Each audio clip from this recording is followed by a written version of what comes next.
todos. Declaro aberta a sessão da primeira turma do Tribunal Regional do Trabalho da Terceira Região, do dia de hoje, 16 de dezembro de 2019. É a nossa última sessão deste ano de 2019, e eu gostaria de agradecer aos colegas, né, a parceria desse difícil ano de 2019, sob ataques à Justiça do Trabalho, e a gente aqui enfrentando com o máximo de zelo para levarmos o nome da justiça, elevarmos o nome da Justiça do Trabalho, trabalhando diuturnamente e como se não houvessem problemas. Na verdade, estamos aqui, o trabalho aqui no tribunal aumentou cerca de 30%, o que diminuiu no primeiro grau. Parece que assim a puxada de pauta dos colegas elevou o volume e a complexidade do trabalho aqui das atividades aqui no tribunal. Gostaria de agradecer muitíssimo os advogados que também colaboraram conosco aí ao longo do ano.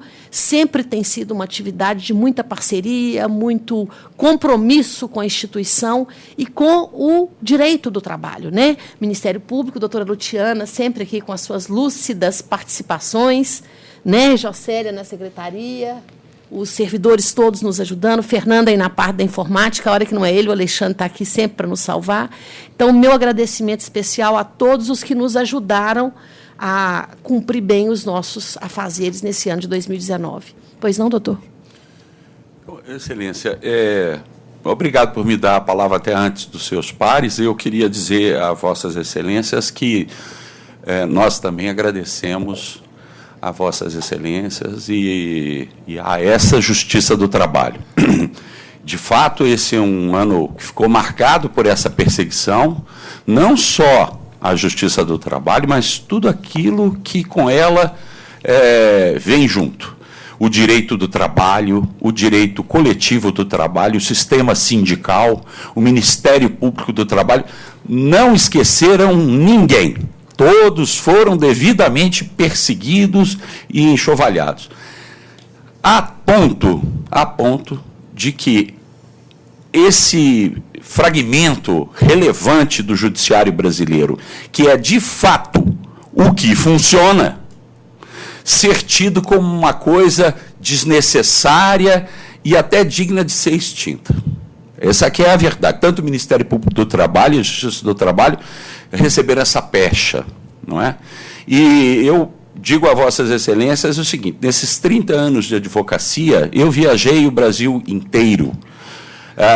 Não só milito na Justiça do Trabalho há muitos anos, desde que eu comecei a advogar no saudoso também Tribunal de Alçada, outro tribunal que funcionava muito bem, mas deram um jeito de extinguir, moderno, quase tão moderno quanto essa casa, né? E eu posso afirmar para vossas excelências que a Justiça do Trabalho tem defeitos mesmo, porque é feita de mulheres e homens, de carne e osso, e erram mesmo. Lógico que nós todos erramos. A advocacia laborista erra muito, mas há um vigor, há uma efetividade, há uma busca por acertar que não se vê em parte alguma.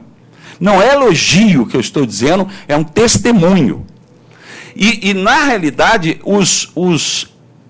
as grandes novidades no direito comum e no processo comum são cópias mal feitas do que vossas excelências fazem.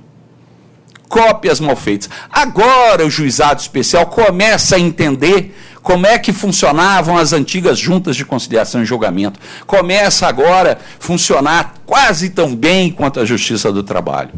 Não é? Então, isso é importante que a gente diga. A gente admite os erros, a gente quer consertá-los, não é? Mas não é cortando o braço que se conserta problema de unha encravada. E mais, é importante que a gente tenha vigor de buscar imparcialidade, tranquilidade, serenidade, aperfeiçoar as discussões. Falo com os colegas advogados que se afeiçoem à conduta ética no processo, para permitir que os magistrados tenham uma vida menos estressada, porque também, em parte, somos nós que somos os culpados de muita coisa que se critica na Justiça do Trabalho.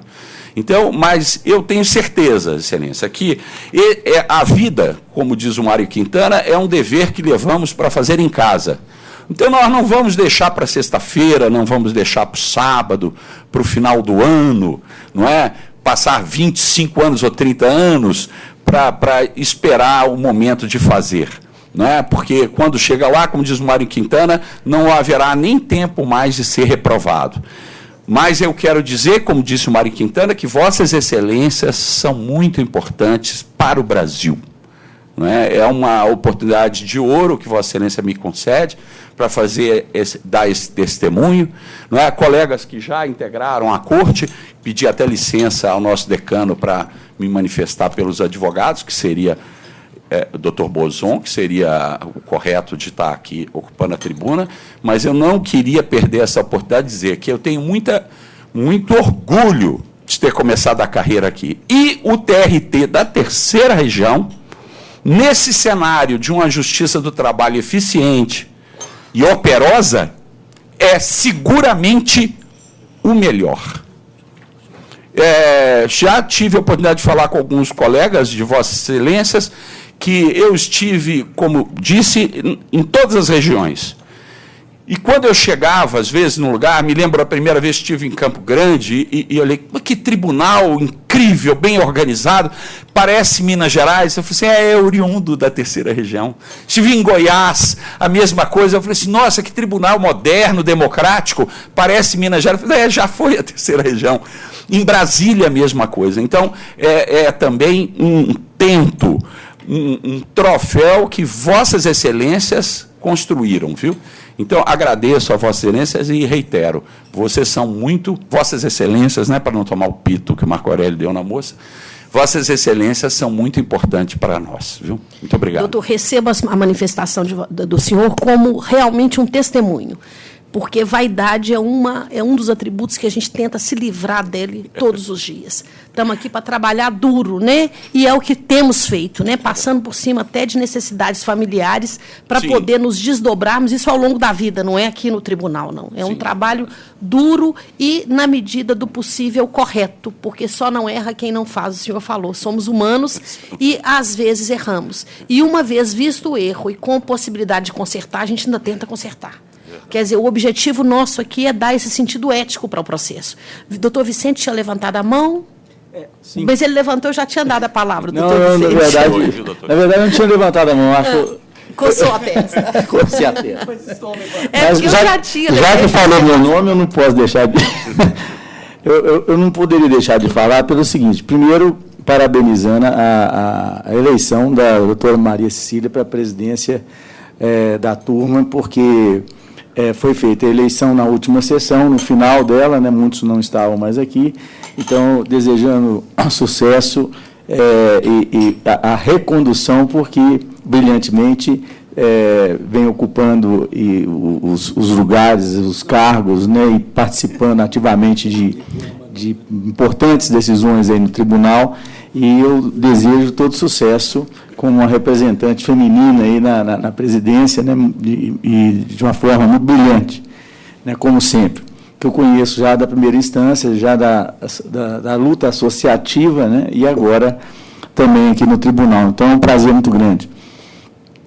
Queria também agradecer aqui, porque é a minha última sessão, né, a partir do dia 7, a doutora Adriana Goulart Sena, ela vem definitivamente para cá, ficou decidido recentemente agora, e dizer da minha satisfação de ter ficado esse período aqui, porque quando venho aqui realmente me sinto em casa, e desejar para a doutora Adriana todo o sucesso, né, que ela compõe aqui brilhantemente a turma com o seu conhecimento, a professora reconhecida na Federal, né, e ocupando uma vaga que também de uma pessoa muito importante aqui no pensamento do tribunal, que é o doutor Pepe, né, que é o nosso querido Pepe. Então, doutor Renaud, doutor Emerson, né, a doutora Luciana, a Jocélia, né, todos que atuaram aqui, eu agradeço muito a participação aqui.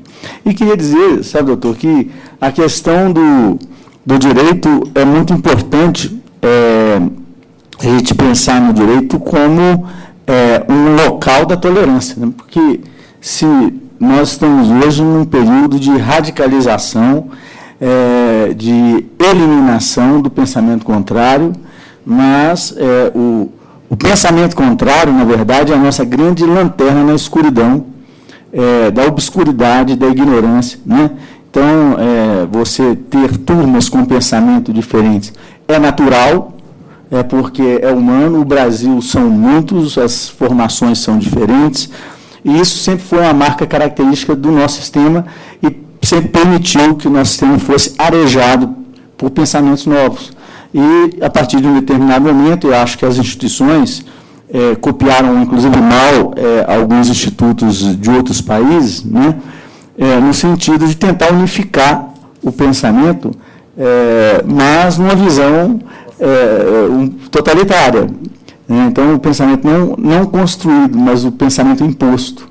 E isso é muito complicado, porque quiseram dizer para o juiz, né, que ele deveria aceitar as decisões reiteradas, e que o judiciário estava caminhando para ser a boca da lei. Mas, na verdade, acabaram transformando o judiciário na boca da lei, porque antes mesmo da entrada em vigor do Código de Processo Civil e dessas reformas que foram feitas na Justiça do Trabalho, os tribunais começaram a editar súmulas antes mesmo de julgar os casos. Então, é uma visão completamente equivocada do sistema de precedentes, né, que é complicado, é um sistema complicado e que tem sido aplicado de forma indevida, a meu ver, né, porque o sistema de precedentes é fundado no caso. Então, é um sistema construído para ser aplicado daqui a 10 anos, não para ser aplicado agora, né? E nós estamos editando normas, o que é perigoso numa atividade legislativa dentro do Poder Judiciário. Isso é algo que é uma visão equivocada sobre o sistema norte-americano, um transplante irresponsável de normas que foi feito na legislação. Mas nós temos que conviver e na verdade, reparar determinados equívocos, de modo que a gente possa sempre sobrelevar essa ideia fundamental do direito, que o direito é pluralidade, né? Eu não existo como direito com uma visão só de mundo, né? O direito é exatamente essa possibilidade de haver defesa. Tanto que vários advogados chegam aqui, saem de outras turmas que têm pensamento contrário, daí vêm aqui defender um outro caso, ganham às vezes aqui, perdem em outro, e isso faz parte do sistema. Isso é do direito e é viável dentro do nosso sistema jurídico. Então, eu queria agradecer a minha passagem aqui e desejar todo sucesso, né, a vocês nessa grande missão que tem. Doutora Luciana pediu a palavra, mas eu só quero registrar, para coordenar com o doutor Vicente, que meu segundo tema seria esse, o agradecimento ao doutor Vicente pela participação produtiva que teve aqui nesse período, em substituição ao desembargador Pepe, que é quase insubstituível, né? Mas entra um magistrado aí da proporção do doutor Vicente, e a gente fica feliz, porque é isso, é uma sucessão de pessoas e de ideias, e a pluralidade de ideias, e vamos renovando, né, o judiciário de uma forma ou de outra. Então, muito obrigada, doutor Vicente. Ano que vem, Vossa Excelência já estará na 10ª turma. Doutora Adriana chega para cumprir o mesmo papel. E tem mais um registro, doutora Luciana, já passa a palavra, é o registro da posse da nossa administração hoje. Né? Registrar a posse da administração inteira, desejar ao doutor Zé Murilo e a equipe toda que está tomando posse, que é o doutor Fernando Rios, doutora Camila, doutora Ana Maria Rebouças e doutora Maristela, uma gestão assim profícua, porque nós vamos enfrentar períodos duros de corte orçamentário absurdo. Parece que esse ano e o ano que vem serão os mais difíceis para a Justiça do Trabalho. Então, nós temos que fazer essa instituição sobreviver a esses 2 anos, porque depois o orçamento a gente tenta recompor. Né? Então, é trabalhar com o maior afinco para que a gente saia em 2022 ainda com energia. Doutora Luciana, Vossa Excelência. Rapidamente, bom dia a todos, bom dia, excelentíssimo presidente da turma, demais desembargadores e juízes. Gostaria de cumprimentar a doutora Maria Cecília, que muito bem representa o gênero feminino, num senso real de equilíbrio, de empoderamento, de justiça, Também cumprimentar a primeira mulher que vai presidir o TST, a excelentíssima ministra Maria Cristina Peduzzi, esperando também que ela consiga, a exemplo de doutora Maria Cecília, levar o nome da Justiça do Trabalho e se impor com equilíbrio, com empoderamento, e cumprimentar, sobretudo, o professor Vicente, que, mais uma vez, nos brinda com uma aula aí, e sempre, sempre, sempre contribui muito para a minha formação jurídica. E agradecer a todos o respeito que o Ministério Público tem aqui.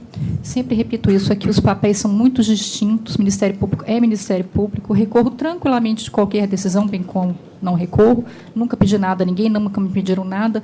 A separação de poderes é a chave da democracia. Então, agradeço a respeitabilidade que todos sempre me tiveram, bem como a meus colegas, e especialmente essa turma. Homenageei aqui o doutor Pepe, que está comigo nessa banca examinadora de procurador do trabalho de uma maneira mais do que brilhante, e que é um exemplo para todos nós. Muito obrigada. Sim. Rapidamente, dizer ao doutor Silvio Magalhães e ao professor Vicente que eles deram verdadeiras aulas aqui. Pudéssemos nós passar amanhã ouvindo-os e debatendo todos esses temas que foram aflorados. Disseram verdades que nós sabemos, mas que poucos dizem. E dizem com a clareza e a profundidade que foi apresentada. E ao professor Vicente, a alegria de tê-lo aqui nessa turma. Pudesse essa turma ter mais um componente e ele se enquadraria e se encaixaria aqui no nosso perfil. Então, foi uma honra ombrear essa primeira turma com Vossa Excelência, já fomos colegas na Milton Campos, na PUC Minas, é uma caminhada de longa data, e eu sempre o admirei. Parabéns, e, se pudermos, encontraremos em outras oportunidades aqui no tribunal. Em breve, Vossa Excelência estará aqui. E gostaria de fazer também um voto de congratulações. A procuradora Luciana já mencionou, mas ao ministro Luiz Felipe de Vieira de Mello, que é oriundo dessa região, com quem eu também convivi anos e anos pela eleição dele para vice-presidente do TST. E, finalmente, um procurador do trabalho com quem eu trabalhei, ele foi, assim, praticamente, me acompanhou ao longo de 15, 20 anos na primeira instância, é o doutor Levis Catulin, que já foi procurador no Estado do Espírito Santo, já foi procurador-chefe lá por 2 ou 3 oportunidades, e que recebeu o título de cidadão do Estado do Espírito Santo. Então, voto uma homenagem a ele, que é um procurador da mais alta qualidade e também um lutador pelo direito do trabalho clássico. Efetuados os registros, eu peço que a Jocélia registre as congratulações, no caso do TST, a todos os integrantes da administração, né? E coloque sim, um realce que o doutor Renaud deu para o ministro Luiz Felipe, que é oriundo de Minas Gerais, e o que a doutora Luciana deu para a doutora Maria Cristina Peduzzi, que é, na verdade, a primeira mulher a ocupar esse cargo, né? Então, esses realces expedindo os ofícios para essas autoridades.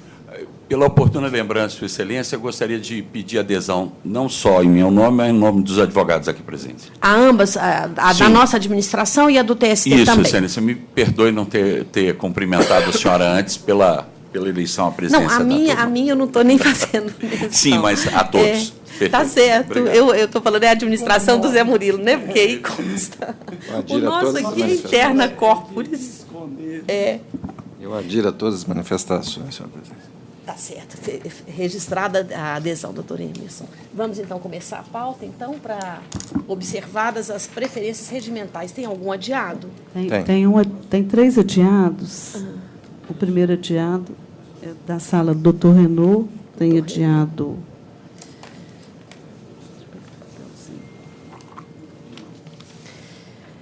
É o 10.638/2018 e a tutela cautelar 11.420. Os 2 advogados já fizeram sustentação oral, o doutor na outra sessão. Hegel, isso. Quem pediu vista foi o desembargador Emerson. Doutor Emerson, okay. Isso. E o doutor Leonardo está aqui pela outra parte, pela reclamada. Ok. Então, o primeiro julgamento vai ser o número 1, que é o sumaríssimo, né? E depois a tutela cautelar antecipada. Desembargador Emerson tem a palavra. Senhora presidente, eu pedi vista para melhor refletir sobre esse processo. assim, não tem nada de extraordinário no processo, mas em razão de algumas situações específicas, eu achei melhor refletir um pouco mais.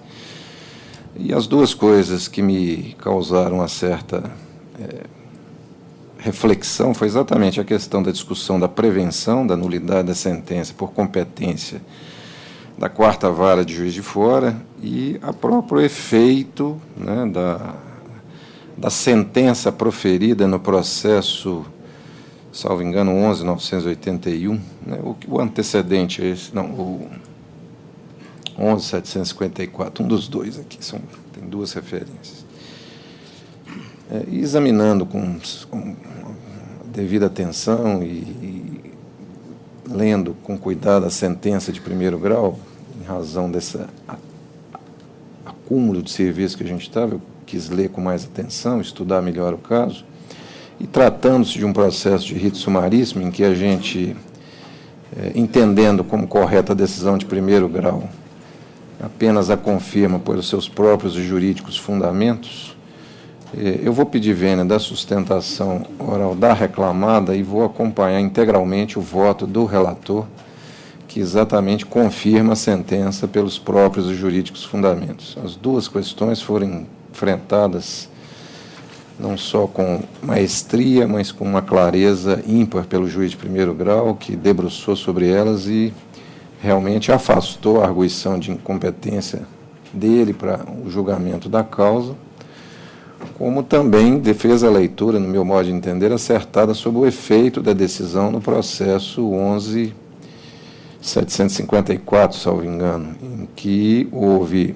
a extensão, digamos assim, desse contrato, os efeitos desse contrato por uma tutela liminar de reintegração, que depois foi cassada em razão da improcedência da ação que originou essa tutela, mas, obviamente, os efeitos desse contrato se prorrogaram até o término dessa liminar concedida. Como ele próprio diz, não há como você apagar os efeitos gerados por esse contrato, ainda que existente de forma provisória. E, com isso, no curso dele, gerou-se novos direitos e novas garantias em benefício do reclamante, das quais também, não obstante todos os argumentos feitos com relação ao sindicato, à legitimidade, etc., também foram enfrentadas e eu estou acompanhando, então, o relator e confirmando a sentença pelos próprios jurídicos fundamentos.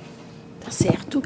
As sustentações orais da última sessão, eu sou a terceira votante, realmente foram fortes, foram precisas, e é esse o papel do advogado, destacar aquelas circunstâncias que podem ter passado despercebida para o julgador de 1º grau e que queiram que seja revista em 2º grau. Eu, igualmente, analisei os autos e voto com o relator. A questão o fato de a decisão anterior haver colocado como término do contrato aquele período anterior ao da estabilidade, não vincula em outro processo, porque, na verdade, esse trabalho despendido ele gera efeito. E houve trabalho, e durante o período do trabalho, que era emprego, houve a inscrição para a representação sindical e a aquisição de estabilidade. Então, eu penso que o voto do doutor Renaud está correto no sentido de acompanhar a bem lançada a sentença. Então, prevalece o voto do desembargador Renaud por unanimidade. Vamos agora à cautelar associada a esse julgamento. Quer fazer o pregão? Já sei, por favor, da tudo de caute. Eu acho que da cautelar não, doutor É a Renaud. 11.420/2019. Extinta por perda de objeto. Posso falar? Pode. Nesse caso aqui da cautelar, vou fazer a leitura do doutor, lavrada aqui, a conclusão pelo doutor Renaud. Conheço do agravo e, no mérito, declaro extinta a presente ação por perda de objeto e determina o arquivamento dos autos eletrônicos para efeitos meramente informáticos. Então, esse é o voto do relator. Doutor desembargador Emerson, como vota? Acompanho o relator. Eu também estou de acordo, porque, julgada a principal, realmente a cautelar perde o objeto. Então, e assim se proclama, por unanimidade, o julgamento da cautelar. Doutor Hegel, muito, muito obrigada.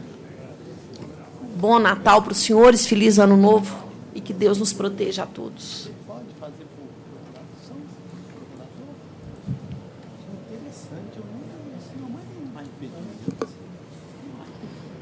tem mais um adiado, né, Jocélia? Tem mais um adiado da sala do doutor Vicente, é o 10.827, 2019. O doutor Hugo não está presente, não. Esse foi adiado porque eu esqueci. Foi visto o doutor Renaud. É uma pena. Eu estou acompanhando o relator, senhor presidente. Eu, igualmente, estou acompanhando o relator. Viu fundamental? Eu fiz uma pequena Não tinha divergência nenhuma minha. Mas eu esclareci. Eu encaminhei uma pequena divergência, o relator respondeu a essa divergência e me convenceu, então eu estou acompanhando integralmente. O relator. Sou eu. Eu acompanho. Vossa Excelência que vota. Né? Eu achei que era eu. Eu estou anotando. Também está aqui na acompanhando? Estou acompanhando. Então, o desembargador Você recebeu, Emerson né? também Recebi. acompanha Viu o voto do doutor Vicente, que prevalece a unanimidade. Fizemos uma Foi lupa. bom essa. Aqui Deu uma anotado aqui, eu ainda voto achando que é o pé. examinada mais Mas profunda. é porque ele é bem... Aqui na época. Mas, Você na viu que ela verdade, não morava lá Estou dentro? anotando aqui, Renaud, Emerson, Cecília Vicente. Casado, 10 anos. E vai continuar, né? Porque você vai votar no dado. Vou votar. A Adriana entra no lugar do Vicente. Isso, vai ser a mesma. Continua do mesmo jeito, mas depois A composição vai ser essa aqui, automatiza. nossa. É. Quando você votar, são nós três. Assim, em que eu participo. Em que você participa, você, eu, doutor Renaud. Não, Adriana. O próximo processo agora é com sustentação oral à distância de Juiz de Fora. Nós vamos aguardar a conexão. Já está conectado. São todos de Juiz de Fora? É só um processo. Só um, ok. Doutora Cássia, a senhora nos Sala, ouve? doutor Renaud, tá, doutor Sou Renaud? eu? Sim. Doutora Cássia, o processo é o número 13 da pauta, 10.459, 2019. Da sala do doutor Emerson. Emerson, achei que fosse um aqui. Não é o que tá Uai, colocado aqui, não, olha. então peraí. Sustentação oral à distância? Esse é o que foi feito. Então, do Emerson, É ok. minha. É doutor Doutor Renaud, Emerson. desculpa. Isso. É o 13 da sala doutor Emerson, 10.459, 2019, procedência 7ª Vara de Belo Horizonte. Doutora Cássia Andréia da Costa Taroco fala pela reclamada. Doutora Cássia, o desembargador Emerson vai fazer a leitura da conclusão do voto. Em seguida, eu falo com a senhora. Pela ordem, Pois não. só um Pois problema, não. presidente.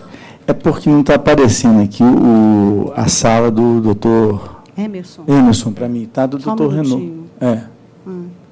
Vossa Excelência não vota, ela não libera. Mas Não, eu mas ele não voto vota. nele. Ele é o terceiro. Eu sou terceiro. Não sei por quê. Ah, então, ela libera. Ah, não, tá certo. Eu já confundi. É natural. Tá aqui. Não aparece nada aí? Deve ser, do é Emerson, porque estava criada na composição antiga. Você chegou ali antes. Não, o senhor liberei.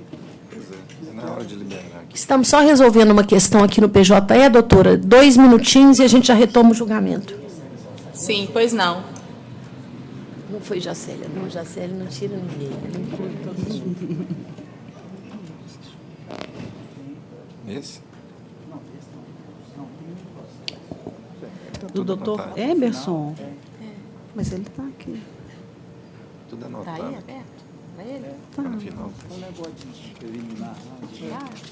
São Olha dois. lá, porque às vezes é o caso de iniciar, Você tá- então.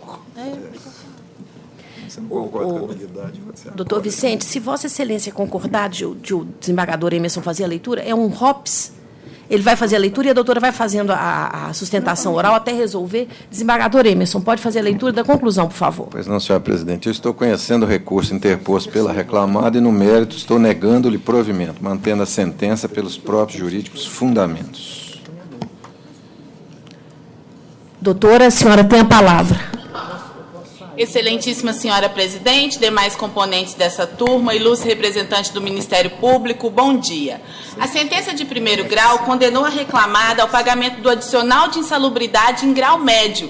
No entanto, não andou bem o magistrado de 1º grau. É que o magistrado, ao acolher integralmente o laudo pericial, não observou que o perito não procedeu à análise das fichas de registro de fornecimento dos EPIs, especificamente das fichas de registros eletrônicas adotadas pela reclamada a partir de meados de 2015, de conformidade com o contido na NR6, motivo pelo qual é inquestionável a validade destes documentos que estão acostados às folhas 283 e 291. Com efeito, apesar do perito ter dito que desde julho de 2015 a reclamada não forneceu EPIs necessários para a neutralização dos agentes insalubres presentes nas atividades do reclamante, a prova documental, como dito aqui, mostra exatamente o contrário. Aliás, os EPIs que foram listados pelo próprio perito em forma de exemplos, que seriam aptos a neutralizar a insalubridade a que estava exposto o reclamante, estão arrolados nas fichas eletrônicas juntadas aos autos pela reclamada. Um exemplo disso é de que, aos 27 de julho de 2015, consta lá na folha 283, uma ficha eletrônica de entrega de EPI, a entrega de protetor auricular de inserção. Em outubro, no dia 5 de outubro, ou seja, 3 meses depois, após o fornecimento do protetor, foi novamente fornecido um novo protetor auricular tipo concha para o reclamante, e isso se sucedeu a partir de julho de 2015 até a dispensa do reclamante, em várias oportunidades, observados intervalos regulares de tempo, de acordo com a validade de cada EPI. Também aconteceu em relação ao agente de radiação não ionizante, uma vez que a reclamada forneceu os outros EPIs necessários para neutralização, conforme está constando nas fichas.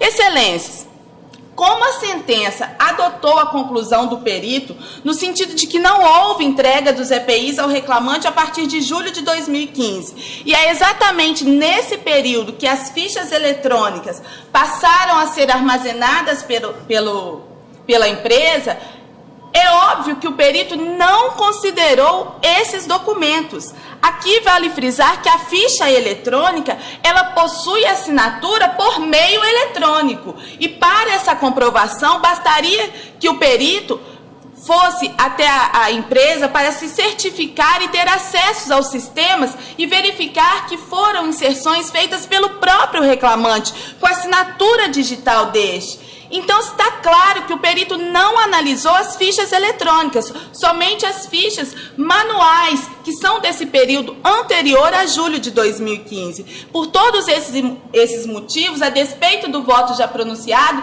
é que a reclamada confia na divergência para que seja dado provimento ao seu recurso. E, em relação às demais matérias, se reporta as razões recursais já apresentadas, requerendo que seja dado provimento ao seu recurso como medida de justiça. Muito obrigada. Algum esclarecimento, desembargador Emerson? Eu pautei como juiz de primeiro grau pelo que está constando da perícia, né, e pelo que consta dos autos em relação a isso. Ou seja, não se nega que tenha fornecimento, mas o perito diz que não na completude da proteção necessária. Um elemento técnico eu não tenho como afastar. Eu sou a segunda votante, enquanto a doutora estava falando, eu pesquisei aqui, houve questionamento do perito sobre essas fichas de EPI eletrônicas, e a resposta dele, os esclarecimentos, foi de que ele analisou, demonstra que não foram comprovadamente fornecidos de forma regular ao longo do citado período laborativo. Efetivamente, a matéria técnica, a gente não tem como decidir de forma diversa, porque não veio outra prova para falar que realmente era regular o fornecimento. Então, eu voto com o relator. Doutor Vicente, não tem divergência de Vossa Excelência. Mas a matéria também eu acompanho o laudo normalmente, pericial. Então, pericial, eu não tenho divergência. Agora, eu só queria registrar que eu realmente não estou tendo acesso aqui aos votos, doutor Eno. Então, vamos chamar. Eu não sei, eu acho que eu estava inicialmente, será que não está em outro computador? Outro computador? Vamos tentar? Porque eu fechei aqui, abri novamente. E não está aparecendo? Não. Vamos chamar um trio em que o doutor Vicente não funciona? Pode ligar primeiro? Porque aí a gente vai ganhando tempo enquanto vem o rapaz da informática. Pode mudar de posição aí para ver se consegue funcionar. Pode ser, né? E outra coisa, doutor Vicente, se por acaso precisar, Pode. Pois é, mas pode entrar com a minha senha, se for o caso. Porque com a minha, Vossa Excelência consegue ver tudo. Não tem, consegue tudo, isso mesmo. Tenta entrar. Se não conseguir, eu vou aí colocar a minha senha. A gente reinicia. Estou falando que se não conseguir, eu vou colocar a minha senha e ele vê tudo. Só precisa ler. Pode abrir mais de um computador? Né? Até qualquer coisa acompanha. Acompanha na sua, né? Não tem problema. Vamos adiante. Vamos tentar chamar se o doutor Renaud funciona? Eu sei. A senhora viu. Aqui é a sala do doutor. Aqui. Eu até. Está usando pelo. Pois é. Está aberto. Não tem problema, não. Vamos pegar, então, os do doutor Renaud até resolvermos a questão do doutor Vicente. Vamos chamar os do doutor Renaud até a gente tentar resolver o de Vossa Excelência. Da doutora Cecília, o senhor vê? Aí pode julgar. Os meus também? Cecília, sim. Ok. Só o doutor Emerson. Pode. Isso. Então, o próximo é da doutora Cecília, então. Ok. Que é o número 17 da sala da doutora Cecília. Só do que ela não participa. Isso não tem, né? Pois é, mas ele consegue ver o meu também, de qualquer forma, né? É o 10.520, 2019, procedência terceira vara de Betim. Inscrito doutor João Henrique Bicalho pelo reclamado. É o 17 da sala da doutora Cecília. 10.520, Altair Veloso versus Luca Tornelli. Bom dia, doutor. Bom dia, Excelência. Vou fazer a leitura da conclusão do voto e, em seguida, eu falo com o senhor. Estou conhecendo do recurso ordinário do reclamante, por quanto presentes os pressupostos de admissibilidade. No mérito, estou dando-lhe parcial provimento para determinar a suspensão da exigibilidade dos honorários advocatícios sucumbenciais devidos ao advogado da ré, nos termos do parágrafo 4º do artigo 791-A da CLT, por 2 anos, após o que será extinta a obrigação. Nos demais aspectos, nego provimento ao apelo, mantendo a sentença de origem por seus próprios e jurídicos fundamentos. É o meu voto. Pergunto se o senhor aguardaria um primeiro voto divergente? Senhora desembargadora presidente, sim, eu guardaria o voto divergente. Está certo. Então, doutor Vicente. Estou de acordo. Doutor Renaud. Estou de acordo. Prevalece o voto à unanimidade. Muito obrigada, doutor. Obrigado, bom dia a todos. Bom dia ao senhor também. O próximo processo da sala do doutor Vicente é o número 12 da pauta, 10.188, 2018, procedência vara de Paracatu. Inscrito o doutor Lélcio Honório de Almeida Leonardo pelo reclamante. É o 12 da sala do doutor Vicente. 12. Doutor Vicente, tem a palavra para a leitura da conclusão do voto? Sim, deu certo. Já deu? Aqui deu certo. Ah, que bom. Ele conseguiu? Consegui. Aqui deu. Eu não sei explicar. Ninguém sabe. Esse é o 10.188? Isso. Não, qual que é o número que ele tem que falar agora? É o 12, né? O 12 é o 10.188, isso mesmo. Conheço a grave petição interposta pela executada BNK Pro Indústria Gráfica Limitada, no mérito, nego-lhe provimento. Doutor Lélcio, o resultado atende? Aguardaria um primeiro Eu voto poderia divergente? aguardar, Excelência? Sim, claro. Doutor Renaud, por favor. Doutor Emerson. De acordo. Prevalece o voto do relator à unanimidade. Presidente, me permita Sim. um minutinho? Sim, claro. Apenas acrescentar a essas todas manifestações a palavra da Associação Mineira de Advogados Trabalhistas, da qual sou o atual vice-presidente, mas apresentar a nossa adesão, especialmente a referência que se fez ao ministro Luiz Felipe Vieira de Mello. Feito, Por gentileza. ministro. Muito obrigada, doutor. Feliz Natal, um ano novo próspero para o senhor, para a família e para todos. Para vossas excelências, para os servidores do plenário, sempre muito carinhosos com nós, advogados. Muito obrado, excelência. Tá certo. Bom dia. Próximo, por favor. O próximo processo é da sala da doutora Cecília, o número 34 da pauta. 11.083, 2016. Eu acho que sei aqui. Procedência segunda vara de Uberlândia. Inscrito doutor Silvio Magalhães de Carvalho Júnior pelo reclamado. Esse desse? Eu sou a relatora. estou conhecendo o recurso ordinário e, no mérito, estou negando-lhe provimento. Doutor, o senhor tem a palavra. Excelência, O recurso é da reclamante. Exato. O voto atende, então, a Vossa Excelência? Eu Aguardaria aguardo o primeiro voto a divergência. Sim.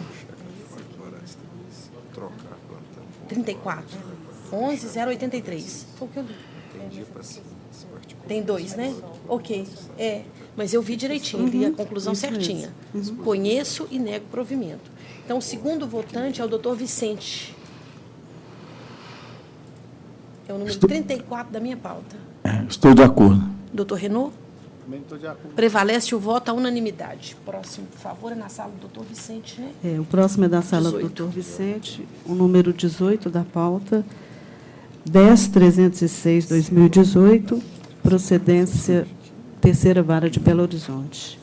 Inscritos, doutor Silvio de Magalhães Carvalho Júnior, pelo reclamante. Na verdade, eu não pelo, pelo agravante, doutor Ramsés Maciel de Castro. O doutor Silvio fala pela Yasmin, não é isso? Isso, pelas menores e mãe. Tá, e o agravante, doutor Ramsés. Pois é, e tem recurso de reclamante e reclamado, ou os dois são reclamados? Não, os dois são agravantes. Pois é, são um agravantes, embargo, mas são Excelência, executados. é um embargo à penhora, e eu estou pelas embargantes. Então, não, o senhor está pelas agravadas. Isso, agravadas. Ok, só para eu saber a ordem de sustentação oral. Doutor Vicente, por favor, a conclusão do voto. Ele não abriu aqui.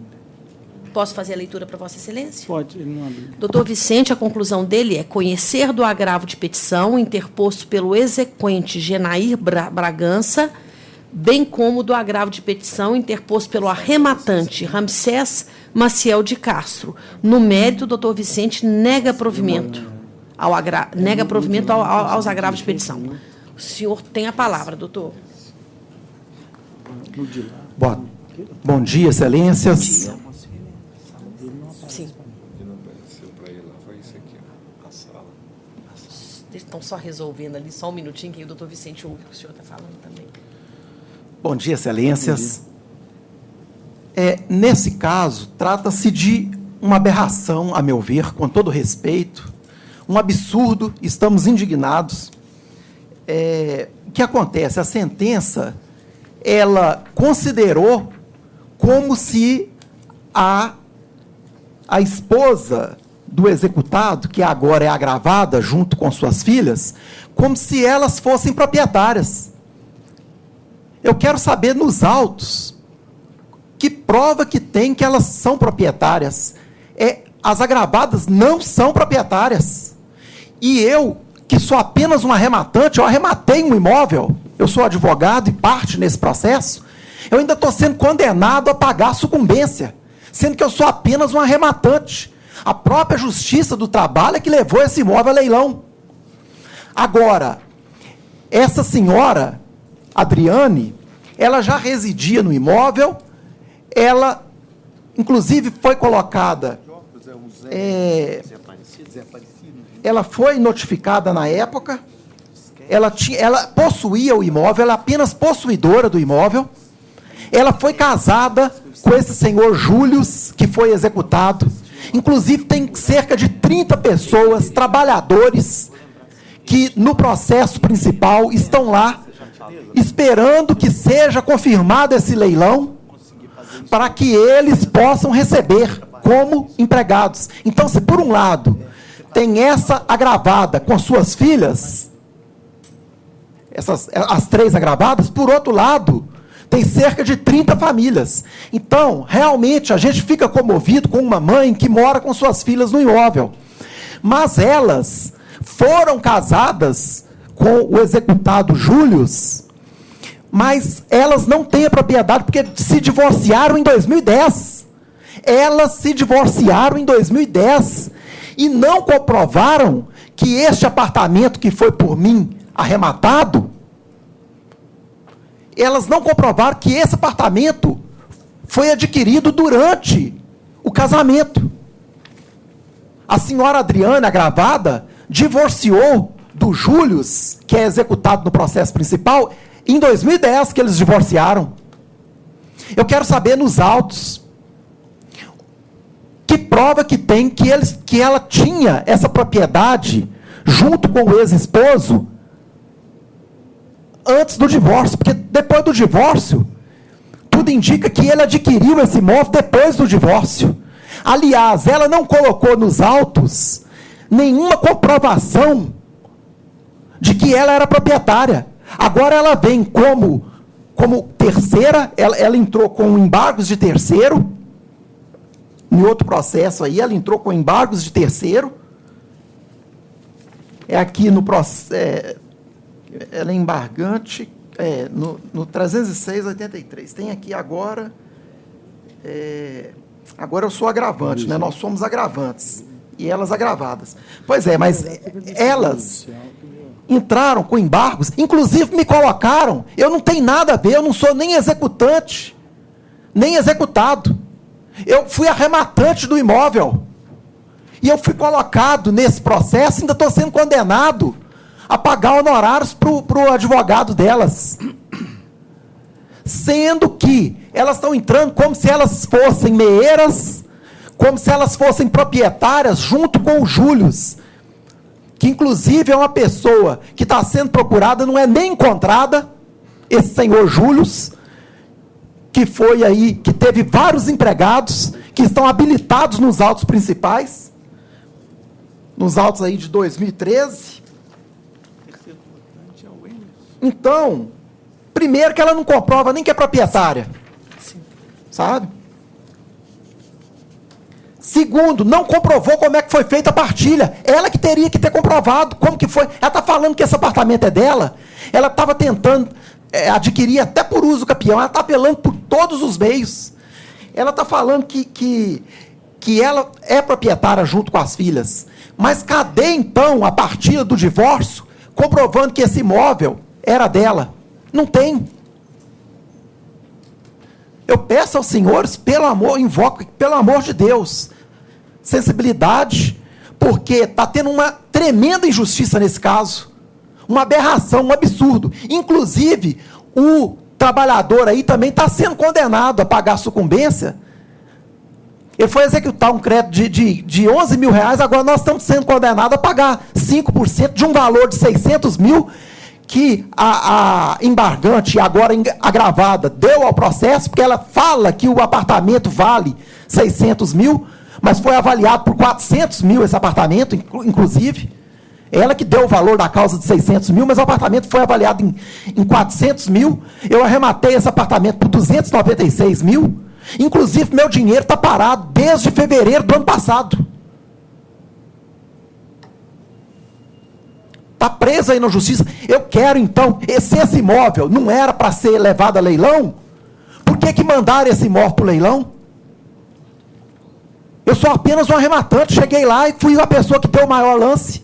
Então, eu só quero que, se realmente não tem que manter o leilão, se porventura não tem, porque nós entendemos que tem, me devolva, por favor, apenas meu dinheiro com correção.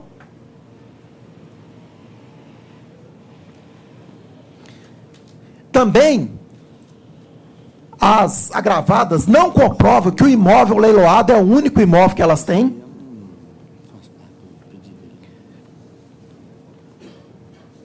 Não juntou nada sobre a partilha. Então, eu peço a vossas excelências, com todo respeito, me desculpem que eu estou muito indignado, muito revoltado mesmo com essa situação.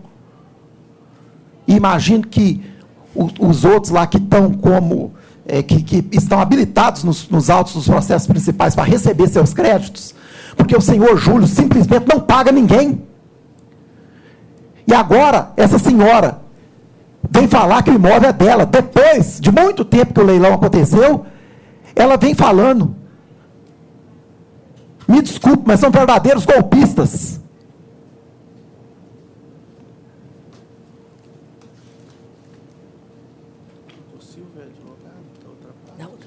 Agora, a juíza, ela falou, ela argumentou que foi comprovado por uma declaração de imposto de renda. A única prova de que esse imóvel foi do Júlio é que ele declarou no imposto de renda de 2015, exercício 2014.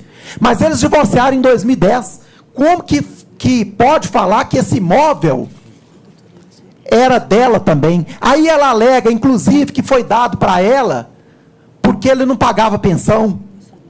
Mas ela não apresentou nada, documento nenhum. Ela apenas alega que ele não paga pensão, que ela não encontra. Eu, inclusive, acho que é uma situação também revoltante, porque um pai que se não paga pensão, mas aí é outro problema. É outro problema. Eu fico sensibilizado, sim, com uma mãe que tem 2 filhas morando lá. Mas ela pode estar lá simplesmente porque ele deixou ela ocupar. Propriedade ela não comprovou. Posse, sim. Tanto que ela tentou até também ir pelo argumento de que está morando lá há muitos anos, que teria direito ao uso capião. E outra coisa, na pior das hipóteses, ela seria meeira desse imóvel, e não o imóvel todo, 100%. Mas ela não comprova isso. Não foi comprovado como foi feita a partilha. Agora o judiciário vai aceitar isso?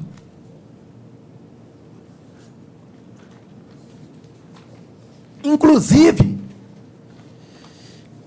foi colocado um outro processo, se for lido aí, vocês vão perceber, inclusive eles próprios, essa gravada, e o ex-esposo dela, que é o executado no outro processo, o senhor Júlio, eles chegaram a afirmar, na época, que não havia bens a partilhar. Em 2010... Doutor, eu peço que o senhor se encaminhe para o encerramento, porque o tempo do senhor está vencendo. Não, eu entendo. Está certo. Dessa forma, não pode ser considerado como proprietário do imóvel.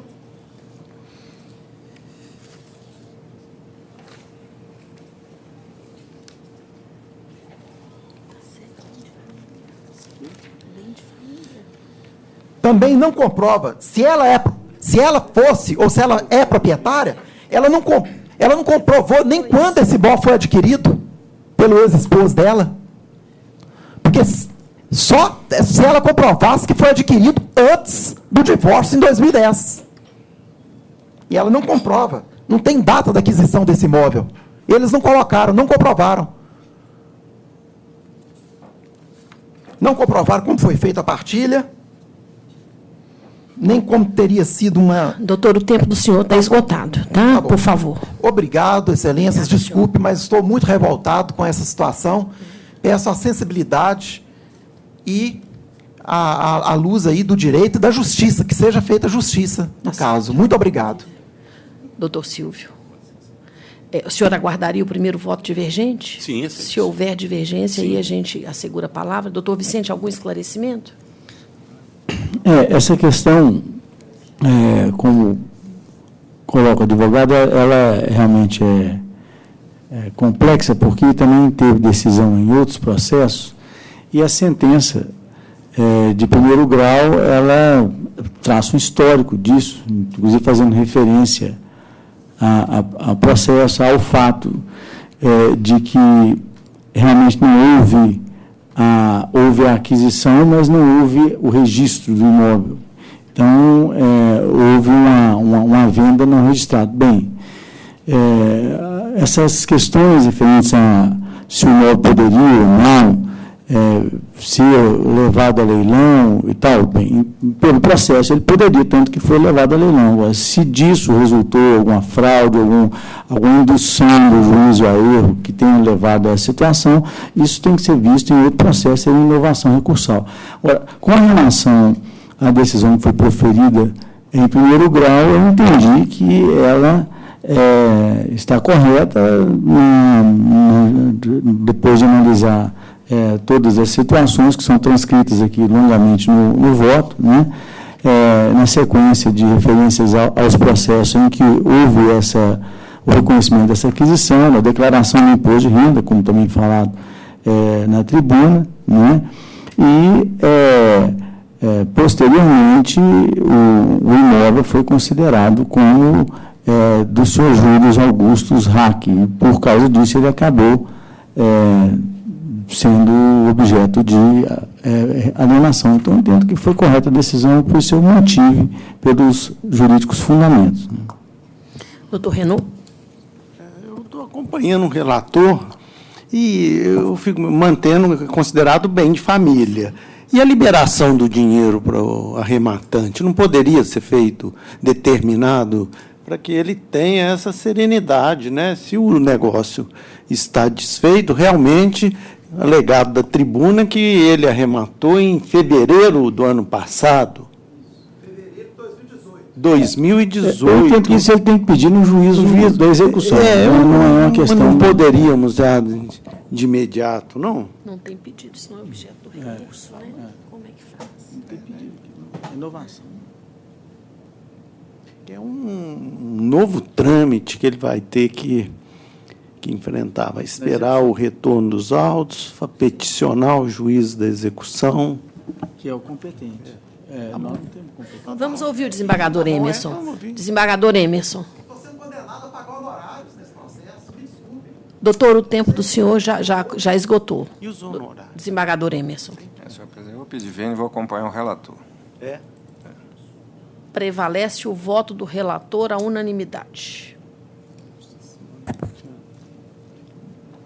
Próximo, por favor.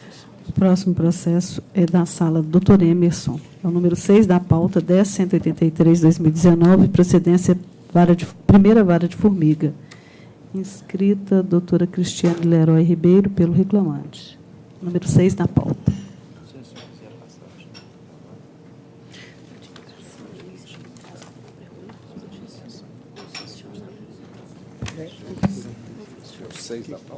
Seis da pauta.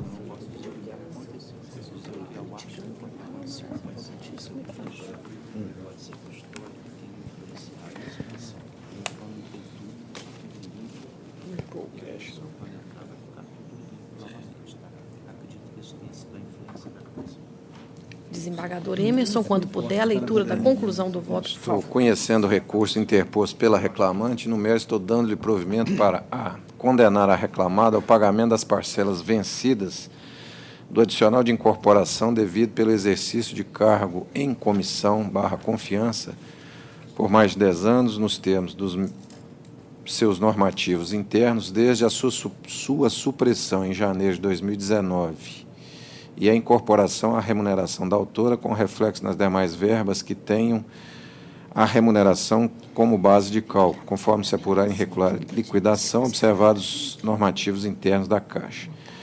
Determino, em antecipação de tutela, que a reclamada cumpra a obrigação acima deferida no prazo de 10 dias, a contar da publicação do presente acordo, independentemente de intimação específica para tanto e do trânsito em julgado da presente decisão, sob pena de multa diária de R$ 500 por dia de atraso, a ser revertida em favor da reclamante até que se cumpra a presente ordem. B. Conceder à reclamante os benefícios da justiça gratuita e, por decorrência, absolvê-la da condenação ao pagamento dos honorários advocatícios de sucumbência em favor dos patronos da reclamada. C. Condenar a reclamada ao pagamento da verba honorária em favor dos patronos da reclamante, ora fixado percentual de 15% sobre o valor da liquidação. Juros e correção monetária, na forma das súmulas 200 e 381 do Colente ST, aplicando-se os índices de IPCAE para atualização monetária de todo o período da condenação. Arbitra a condenação, valor de R$ 30 mil, fixando custas no valor de R$ 600 a cargo da reclamada, invertido que ficam os ônus da sucumbência, ficando esta intimada para fins da súmula 25 Colente ST. E faço a especificação das verbas para fins do artigo 832, parágrafo 3º da CLT, como menciono no voto. É como voto, senhora. Doutora, a senhora fala pela reclamante. Sim. O voto atende à expectativa? Atende. Então, aguardaria um primeiro voto divergente. Se houver, Sim. eu asseguro a palavra, tá? Okay. Eu sou a segunda votante, estou de acordo. Doutor Vicente é o terceiro votante. De acordo. Prevalece o voto do relator, a unanimidade. Muito obrigada, obrigada, doutora. excelências. Feliz Natal, um ano novo bem próspero para a senhora e para a família toda. Também. Muito obrigada. Até logo. Próximo, por favor. O próximo, ainda da sala do Dr. Emerson, é o número 4 da pauta, 10.079/2019, procedência primeira vara de Tuiutaba. Inscrito Dr. Leonardo Augusto Bueno, pela reclamada. É o número 4 da pauta. 4.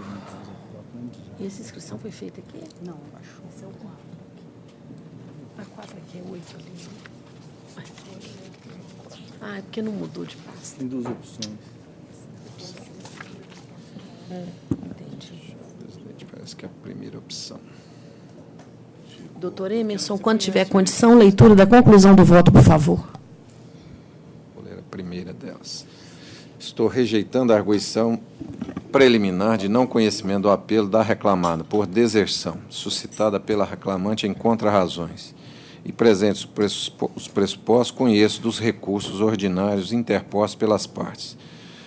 No mérito, preliminarmente, rejeito a arguição de nulidade por cerceamento de defesa, por necessidade de realização de um segundo laudo pericial, suscitado pela reclamante, e dou provimento parcial ao recurso da autora para 1. Condenar a reclamada a pagamento de 1 hora extra por dia trabalhado, conforme se apurar com base na frequência registrada nos espelhos de ponto, em virtude da irregularidade da concessão do intervalo intrajornada, com reflexo 13º, férias mais 1/3, FGTS mais 40%, repouso semanal remunerado e aviso prévio.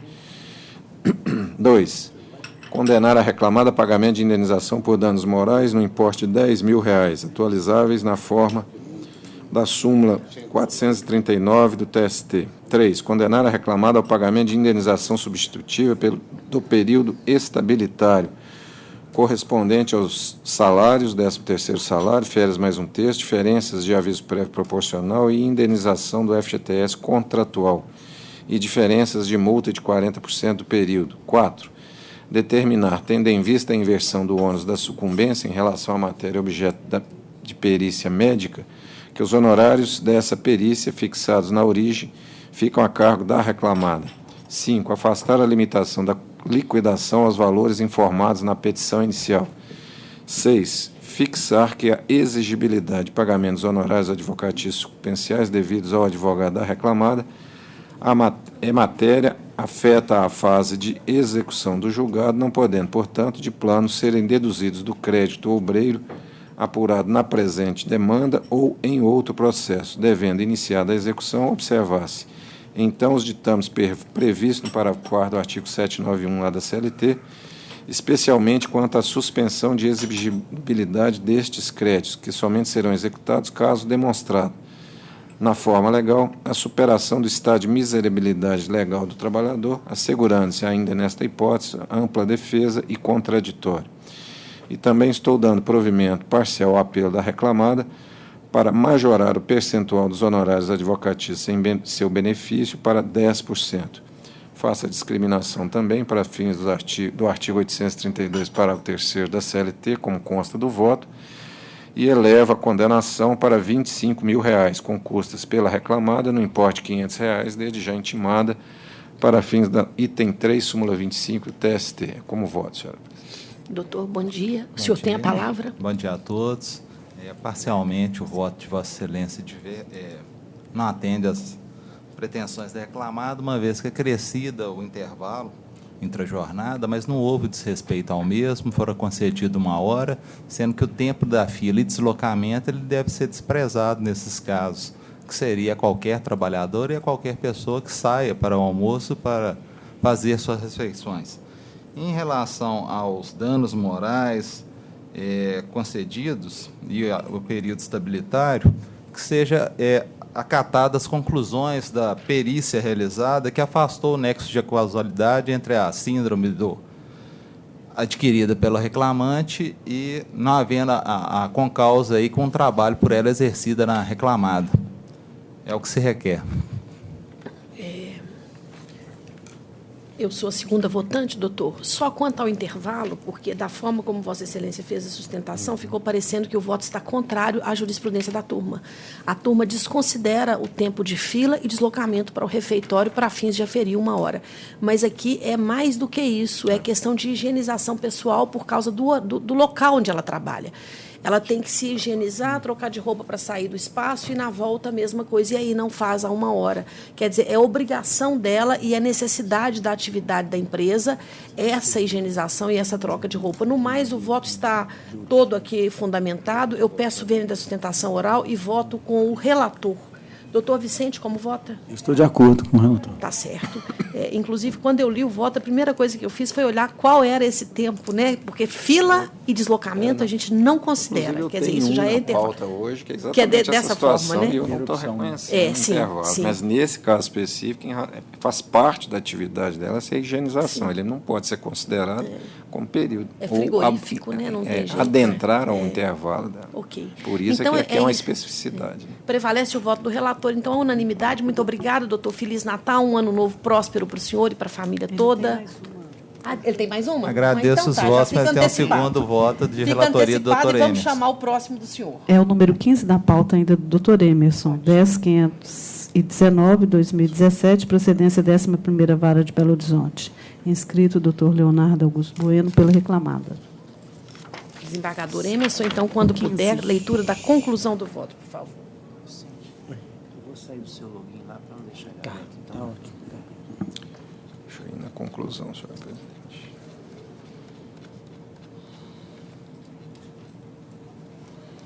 A conclusão é o seguinte: estou conhecendo o recurso interposto pela reclamante e o recurso da reclamada.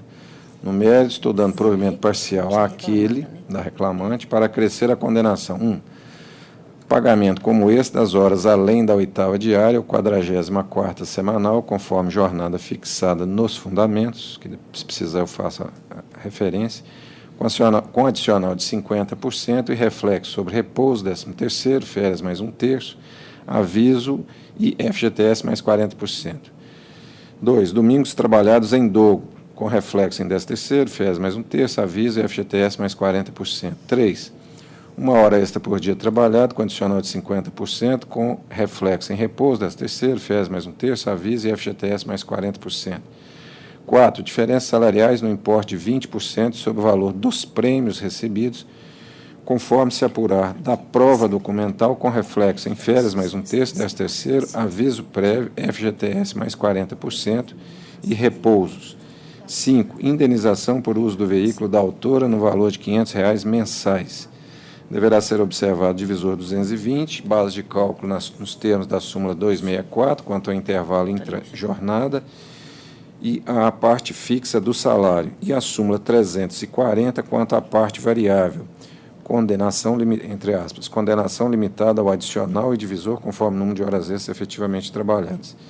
Estou negando provimento ao apelo da reclamada, elevando a condenação para 40 mil, com custas no importe de R$ 800, que continua a cargo da reclamada e que fica intimada para fins da súmula 25 do TST. Também faço a discriminação aqui para fins do artigo 832, parágrafo 3º da CLT. É como voto, senhora presidente. Doutor, só para esclarecer, para mim a anotação aqui não ficou claro, o senhor está falando pela Seara, pela reclamada, Sim, segunda recorrente. O senhor tem a palavra. Excelência, doutor Emerson, por favor, qual for a jornada fixada? Isso que eu estou olhando no voto aqui. Pois. Estou aguardando o voto. Complementação. A jornada, Emerson. Isso achei aqui agora. Nas horas extras, além do 8º, considerando o cumprimento de jornada de 7 às 19, de segunda a sexta, aos sábados, 7 às 14, e aos domingos, nos meses de novembro e dezembro, nos mesmos horários de sábado, sempre com 40 minutos de intervalo entre a jornada. Ok, é isso mesmo. O senhor tem a palavra, doutor. Obrigado, excelência. Também desatende a pretensão da reclamada. Com relação às horas extras, com a atividade exercida pela reclamante como vendedora externa, as atividades fora do controle do seu empregador e, notadamente, em relação ao intervalo. Esse não havia qualquer ingerência por parte da reclamada, devendo ser decotado da hora proposta de voto. E, em relação à diferença de prêmios, né, então, que seja acatada aí os termos do artigo 466, uma vez que não for ultimada ou concluída essas vendas para pagamento das respectivas comissões. É o que se requer. Tá certo. Eu sou a segunda votante também neste. O trabalho externo, por si só, não dispensa o controle de horário. Sempre que ele só exclui o direito às horas extras quando não é possível o controle. E aqui o desembargador Emerson registrou que o preposto da reclamada afirmou que a reclamada tinha aplicativo GPS e rotas e ainda cita depoimentos testemunhais que trazem mais elementos acerca do controle de jornada. Por exemplo, reuniões matinais e reuniões vespertinas de segunda a sexta-feira. Então, eu comungo com o voto do relator, peço vênia à sustentação oral e voto com o relator. Doutor Vicente. De acordo. Prevalece o voto do relator, a unanimidade. Renova os protestos, viu, doutor? Renovo o agradecimento e também a todos vocês, todas vossas excelências nesse final de ano, seja próspero, que haja a comunhão e tudo de melhor para todos aqui. Tá certo. Muito obrigada. Tudo de bom para o senhor. Obrigado. Próximo processo da sala, doutor Renault, número 33 da pauta, 10966-2018, procedência 28ª Vara de Belo Horizonte. Inscrito doutor Leonardo Nisa, pelo reclamante. É o 33 da sala. Doutor Renault. 33, sim, né? É o que está aqui aberto. 0010966. Sim, é o que está aberto, doutor Renault. O senhor tem a palavra, assim que conseguir fazer a leitura da conclusão. Estou conferindo o provimento ao recurso para condenar a reclamada. Não pode tomar medicamento, tem alérgico ao medicamento X. A pagar a reclamante o adicional de insalubridade em grau máximo por toda a contratualidade, observados os critérios que eu menciono na conclusão do voto, conforme se apurar em liquidação. A reclamada deverá pagar ao procurador da reclamante honorários advocatícios, 15% sobre o valor da liquidação. Inverto o ônus da sucumbência, honorários periciais a cargo da reclamada, fixados em R$1.000 e custas processuais no valor de R$240, calculado sobre o valor arbitrado de R$12.000, intimada na forma da súmula 25 do TST. Também do voto, faço constar quais são as parcelas que incidem a contribuição previdenciária. E determinou também a adoção do IPCAE como índice de correção monetária, porque esse aspecto também tem sido importante, né, doutor Renault? Doutor, o senhor fala pela reclamante? Aguardaria um primeiro voto divergente? Então, aqui primeiro é o desembargador Emerson. Estou acompanhando o relator. Eu também acompanho o relator, cujo voto prevalece à unanimidade. Ok. Muito obrigada, Feliz Natal e um próspero ano novo para o senhor todos, e para a família. Igualmente, todos vocês e seus familiares. Tá bom, muito obrigada, doutora. Até logo. O próximo processo é da sala do doutor Emerson, é o número 39 da pauta.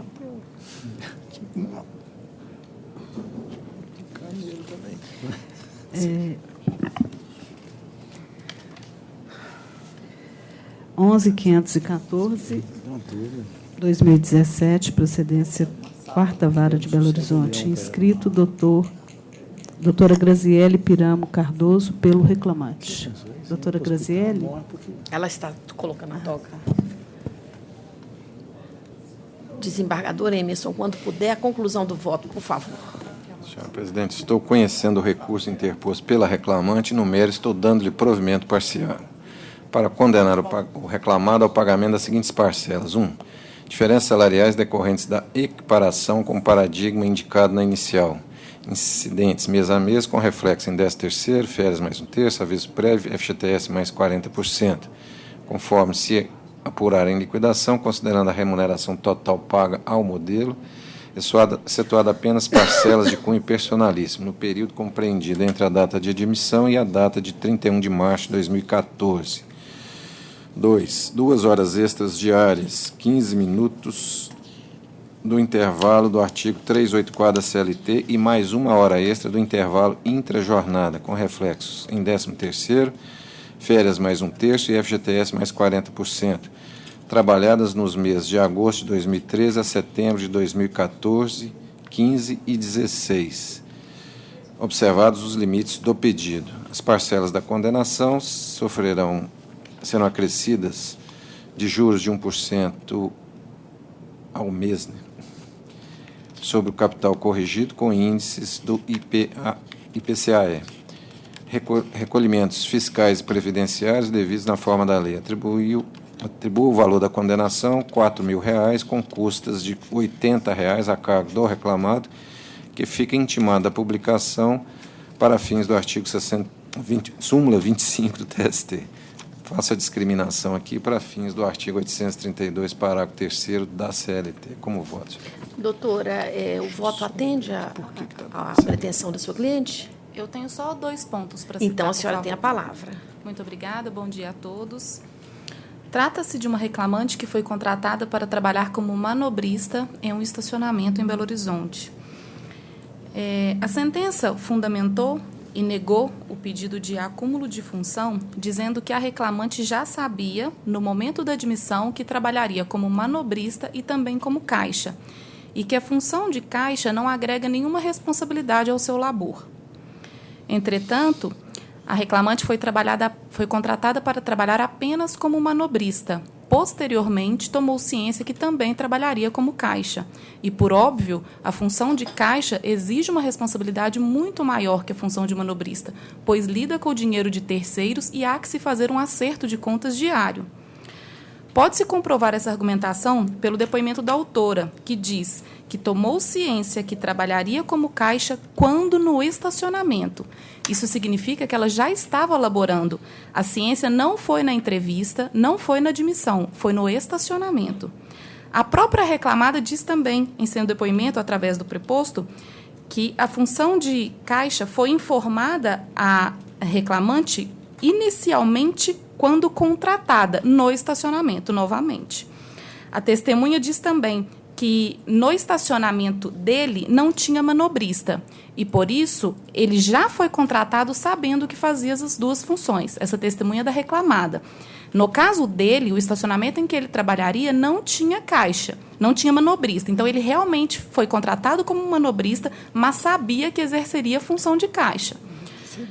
No caso da reclamante, não. Lá tinham as duas funções e ela foi contratada para ser apenas manobrista. Somente no seu primeiro dia de trabalho, já no estacionamento, foi informada que também faria função de caixa. Nesse aspecto, pede a reforma da decisão para conceder o acúmulo de função pedido. O outro ponto abordado é em relação ao dano moral. A gente possui 2 ou 3 fundamentações, mas eu vou me apegar apenas em um aspecto. É um fato incontroverso, não foi impugnado na contestação, quando a reclamante diz que ela foi desligada, ela recebeu a notificação de desligamento, quando a reclamada percebeu que não havia ninguém para substituir um outro empregado que estaria saindo de férias. Então, a reclamada disse, volte e trabalhe novamente conosco. Criou-se aí uma expectativa na reclamante de que não mais seria desligada. Entretanto, 1 mês após, quando este outro empregado retornou de férias, a reclamante foi desligada. Há que se considerar toda uma expectativa gerada, toda uma frustração e, assim, um dano moral a ser considerado. Nesse aspecto, também pede reforma da decisão. É o que se pede, justiça. Muito obrigada. Tá certo. Desembargador Emerson, eu não vi na hora da leitura do voto e percebi agora que Vossa Excelência deferiu os reflexos das diferenças salariais no aviso prévio e o das horas extras não. Então, eu só sugiro que Vossa Excelência coloque o aviso prévio. Eu já conferi. Também, depois, eu também, aqui no tópico das diferenças salariais, eu vou acrescer aqui, respeitada a irredutibilidade salarial. Ok. Porque aqui pode levar, obviamente que não tem sentido, mas é sempre bom ser claro o dispositivo, que não é porque a paradigma foi promovida que a diferença salarial da reclamante regrida ao salário anterior. Mas, para deixar bem claro, é bom dizer, observado em relação à reclamante, a irredutibilidade salarial após promoção da paradigma. E quanto ao aviso prévio, antes de sugerir a Vossa Excelência, tomei o cuidado de olhar, foi dispensado imotivadamente e o aviso prévio foi indenizado. Eu já estou acrescentando. Né? Então, aí fica tudo certinho. Agora, quanto à sustentação oral, esses empreendimentos pequenos, desde que a atividade seja compatível com a condição pessoal do trabalhador, é assim que a gente tem julgado. Então, num pequeno bar, por exemplo, a pessoa atende o balcão, ela lava a vasilha e ela fecha o caixa. Isso é comum, porque senão as empresas fecham. Elas não têm como colocar uma no caixa, uma para lavar as xícaras ali do cafezinho, e a mesma coisa no estacionamento. Tem hora que o estacionamento fica com uma só pessoa.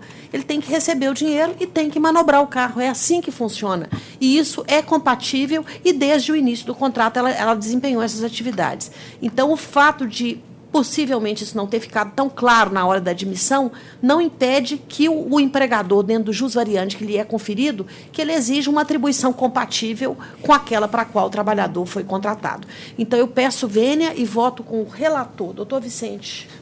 Não estou de acordo e gostaria de ressaltar, com relação a essa parte do acúmulo de função, que no caso anterior que foi julgado aqui, havia a legislação referente ao vendedor comissionista que faz o acréscimo de 1/10 da remuneração. Então, a lei específica dizendo sobre esse fato. E eu tenho entendimento no sentido de que, não havendo lei específica, nem convenção ou acordo coletivo criando a parcela, ela não pode ser criada pelo Poder Judiciário. Então, o fundamento é outro para justificar, na verdade, o fato de eu ter reconhecido a confunção no caso anterior, nesse eu acompanho integralmente o voto na forma como colocado. Eu sei e acompanho a evolução da jurisprudência no sentido de dar uma interpretação analógica e extensiva, mas eu acho que, no caso específico, eu entendo que não há lei que fundamente essa questão, e, portanto, eu não defiro, a não ser naquelas hipóteses que a lei especificamente prevê. Então, acompanho o voto. A turma não tem entendido bem nesse sentido, não. Quando há uma disparidade muito grande, uma empresa, por exemplo, que a pessoa é contratada para ser secretária e, de repente, faz uma atividade de informática mais específica, alguma coisa que destoa muito do contrato, ou que tem um plano de cargos e salários, e você pega uma pessoa de um cargo, bota para exercer de dois completamente diferentes, dependendo da hipótese. É raro, mas a turma tem reconhecido. Descarregamento de caminhão de algumas lojas. Algumas questões assim, muito específicas a gente tem deferido, mas não num caso como o dos autos. Então, doutora, prevaleceu o voto do relator à unanimidade. Muito obrigada, Feliz Natal, um próspero Ano Novo para a senhora e para a família toda, tá? Muito obrigada. Só um questionamento. Em relação ao dano moral, a fundamentação eu vejo no acórdão, os senhores podem adiantar? No acórdão, doutora, no fundamentação no acórdão, por favor. Tudo de bom, Feliz Natal e próspero Ano Novo. Obrigada, senhora. O próximo processo ainda da sala doutor Emerson, número 9 da pauta, 10335-2017, procedência primeira vara de Uberlândia. Inscrita a doutora Helena de Marco Guimarães Pena Assis, pela reclamada. É o número 9 da pauta. Desembargador Emerson, a conclusão, por favor. Somente. Número Ambev, né?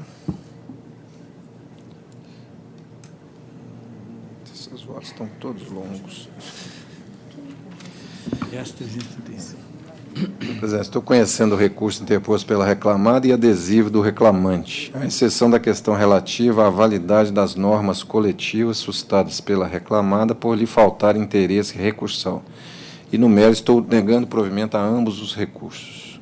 A senhora tem a palavra, doutora? Bom dia, excelências. Bom dia. São dois os principais motivos que me trouxeram aqui hoje. O primeiro deles é com relação à multa por litigância de má-fé que foi atribuída à reclamada. Com todo respeito, excelências, não houve má-fé da reclamada. O que aconteceu foi que o juiz de primeiro grau ele entendeu que houve uma omissão por parte da reclamada ao anexar no processo a prova emprestada de horas in itinere apenas parcialmente. Acontece que não houve uma tentativa de ludibriar ou uma tentativa de omitir. Acontece que o laudo integral ele versava não apenas a questão da intrajornada, das horas in itinere, mas também a questão de adicional de insalubridade, que não era matéria versada nesse processo. Então, por este motivo, a reclamada apenas fracionou o laudo de horas de prova emprestada e juntou no processo tão somente aquela que tinha pertinência com relação ao objeto da presente demanda, que são as horas in itinere.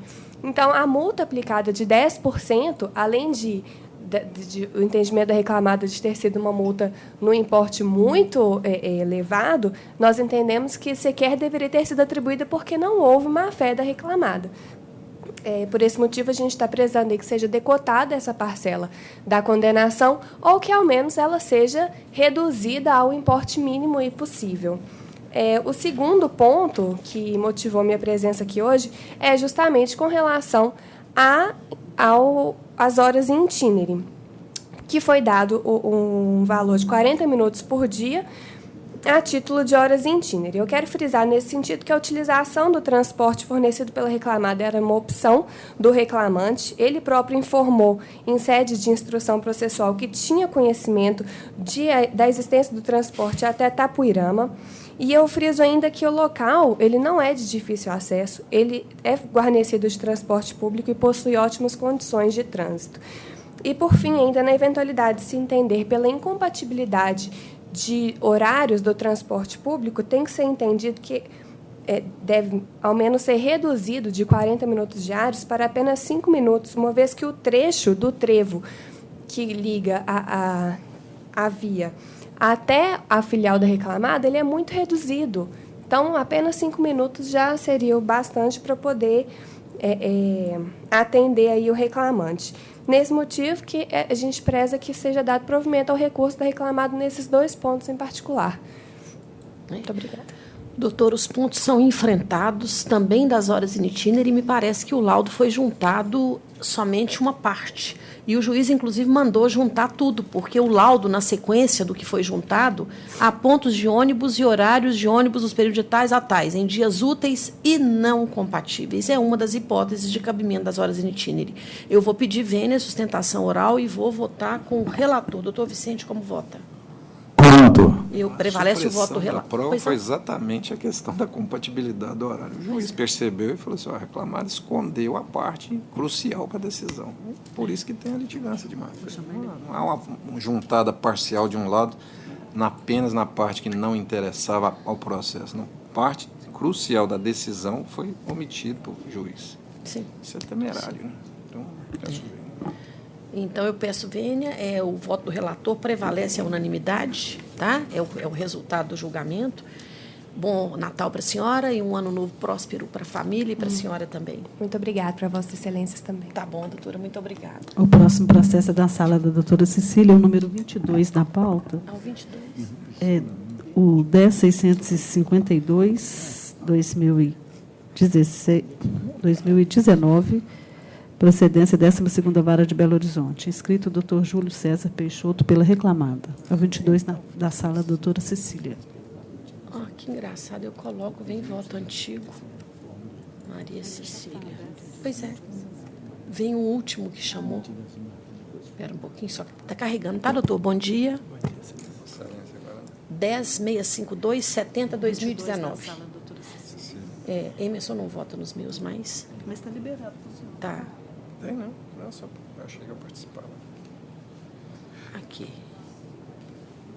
O doutor está falando. Eu estou conhecendo o recurso ordinário e, no mérito, estou dando-lhe parcial provimento para conceder os benefícios da justiça gratuita à reclamante e isentá-la do pagamento das custas processuais, bem como para condenar a reclamada ao pagamento de horas extras, assim consideradas aquelas excedentes de 30 semanais, nos estritos limites do pedido, como se apurar dos cartões de ponto, adotando-se a média dos demais períodos na ausência de algum documento, acrescidas do adicional legal ou convencional, que for mais benéfico, com reflexo sobre repousos, férias mais 1/3, 13º salários, aviso prévio e FGTS mais 40%.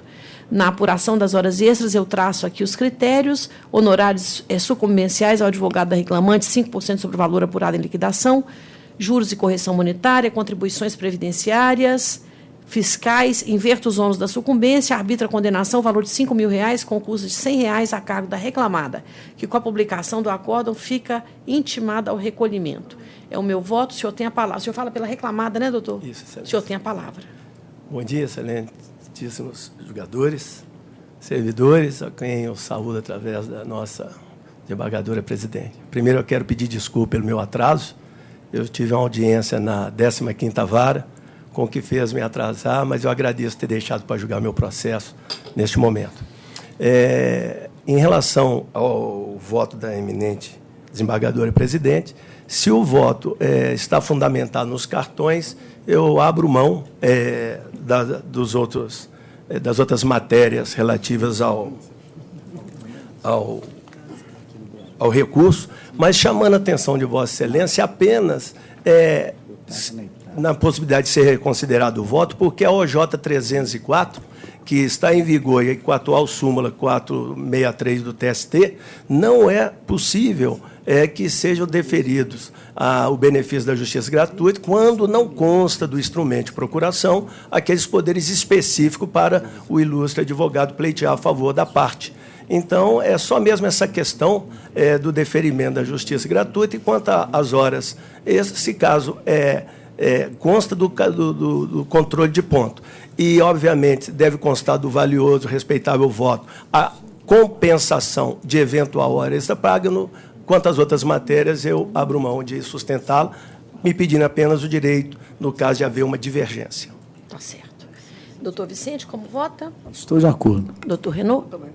Prevalece o voto tal como anunciado à unanimidade. Muito obrigada, viu, doutor? Obrigado, excelentíssimo. Eu queria desejar meus sinceros votos de Feliz Natal para todos, para Vossas Excelências, para os servidores, os advogados que presentes. E hoje, depois assim, de tantos anos de frequentar essa casa, eu vou me ousar fazer um comentário que eu sempre tive vontade de fazer, mas como hoje está assim, pouca gente, eu vejo aquele Jesus Cristo ali pendurado naquela parede, fixado naquela cruz, ele não está mais na cruz.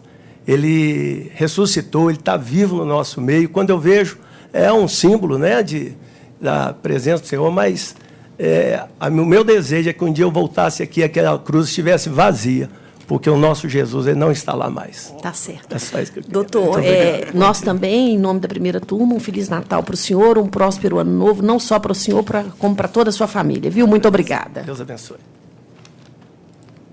O próximo processo é inscrição feita aqui ainda da sala da doutora Cecília, o número 19 da pauta, 10559-2019, procedência segunda vara de Pouso Alegre. Inscrito o doutor Raimundo Cândido Neto pelo recorrido. Pelo recorrido, é Santa Casa, Casa de Caridade de Ouro Fino. Exatamente, senhora. Eu estou conhecendo do recurso e, no mérito, negando-lhe provimento. O resultado atende, não atende? Atende, senhora presidente, eu aguardo eventual divergência. Sim, doutor Vicente. Eu não tenho propriamente uma divergência. Eu tenho uma sugestão, na verdade, de acréscimo ao voto, porque esse caso ele foi um caso que eu achei muito impactante pela consequência que ele teve. Né? Aquele auxiliar, né, de enfermagem que entra com uma ação pedindo a descaracterização de uma justa causa. Ele aplicou uma medicação a uma paciente que veio a óbito. E as circunstâncias em que isso ocorreu é que, a meu ver, foram muito impactantes, porque ele foi alertado, havia a presença da filha ao lado da vítima, né? Ela alertou por diversas vezes, ela não foi ouvida, mesmo assim ele prosseguiu e aplicou o medicamento e a consequência foi o óbito da pessoa. Então, me chamou muita atenção que alguém venha com o único argumento central aqui de que eu fui punido e os outros não foram. Né? Basicamente, essa foi uma alegação dele, mas o fato em si não é negado, ele nem tem como negar o fato a que ele deu causa efetivamente material. Então, eu entendo que ele vir aqui na Justiça requerer, com base num fato em que ele deu causa, gerando o óbito de uma vítima diretamente, e pedir dinheiro em dano moral, isso me pareceu litigância de má-fé, e, portanto, eu condenaria a litigância de má-fé pelos fatos. Então, a sugestão minha é nesse sentido, mas o voto eu acompanho integralmente na forma como foi proposto. Na verdade, doutor Vicente, gentilmente, já tinha conversado comigo sobre essa sugestão dele, e o que eu falei com ele, olha, não vou alterar o voto, porque eu penso, para a gente impor uma litigação de má-fé para o trabalhador, é uma questão muito grave. E aqui realmente é uma dessas questões graves. Eu falei, se por acaso houver unanimidade, eu insiro no voto, não tem problema. Então, vamos ouvir o doutor Renaud como vota. Qual que é a posição de Vossa Excelência? Na verdade, é isso que o doutor Vicente descreveu. Se fosse de natureza pedagógica, não fosse uma multa de um valor... O mínimo 2% sobre o valor da causa, eu não sei qual é o valor da causa. Mas, realmente, assim, é uma ousadia.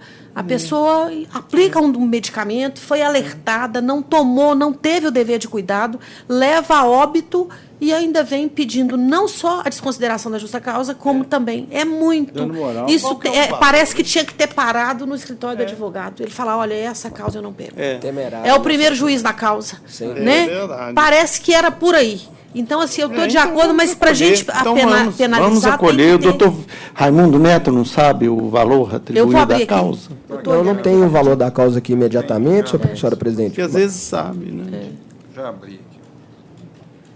Ainda há uma questão mais grave ainda que justifica a litigância de má-fé, que ele confessa, de fato, que aplicou mesmo contrato. Acertado, né? Exato. R$ 660.300. Quanto? 66 mil, vai dar por volta um pouquinho acima de R$ 1.300. Mas é o custo, né? Como é que faz? Aí o senhor é que fala. Se o senhor falar que não, eu também não ponho. Foi o voto que eu fiz. Eu daria Porque o doutor Vicente falou e eu realmente concordo com ele. É um ato complicado. Então vamos aplicar. Eu acho que o pedagógico mínimo, 2%, né, doutor 2%, Vicente? né? Aí, por unanimidade, então, doutor, a gente impõe, é pedagógico mesmo. A gente não quer ver trabalhador sair daqui apenado por ter litigado. Não é esse espírito da reforma, muito longe disso. É o caso dos autos, em que houve uma conduta realmente gravíssima e a ousadia de vir, porque se podia ter imposto a conduta gravíssima e ela ser mentirosa. Não é o caso. Não é o caso. Houve apuração, né? Então, eu concordo com os 2%, doutor Renaud. Então, a gente impõe aqui em sessão, por unanimidade, a multa por litigação de má-fé de ofício em 2% sobre o valor.